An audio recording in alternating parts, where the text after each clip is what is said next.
Procrastination isn't a time problem, it's not a motivation problem, and it's definitely not laziness. It's a psychological defense mechanism, and the more intelligent you are, the more likely you are to struggle with it. If procrastination frustrates you, it's probably because you care. People who don't care don't procrastinate. They avoid. Procrastination is what happens when your brain wants the outcome but fears the process. You sit down to work. You know exactly what needs to be done. The task isn't confusing. The deadline is clear. Yet instead of starting, you check your phone. You open another tab.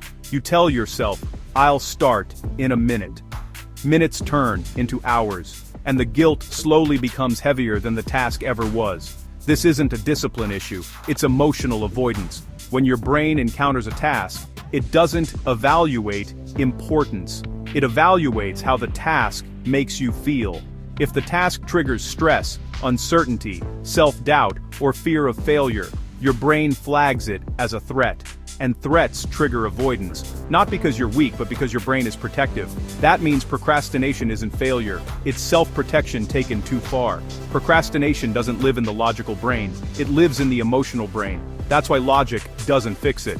You can understand the consequences, you can know the task matters, and still avoid it, because emotional relief feels more urgent than future success. This is why pressure sometimes makes procrastination worse. Notice what you procrastinate on the most. Usually it involves being evaluated, making a permanent decision, failing publicly, or not knowing the right answer. Your brain isn't afraid of effort, it's afraid of what the effort might reveal. Procrastination is often fear wearing a productivity mask. Here's where things spiral. You procrastinate, then you feel guilty, then you criticize yourself, but guilt increases emotional discomfort, which gives the brain even more reason to avoid the task. So procrastination feeds itself.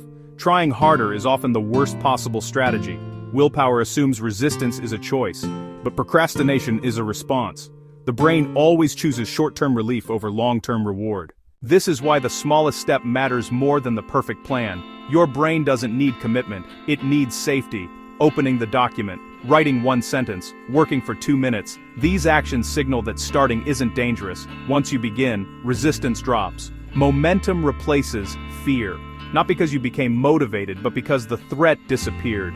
Procrastination doesn't disappear, it dissolves. Procrastination hits hardest among thoughtful people, perfectionists, and highly self-aware minds. The more you think about outcomes, the heavier starting feels. So if you struggle with procrastination, nothing is wrong with you.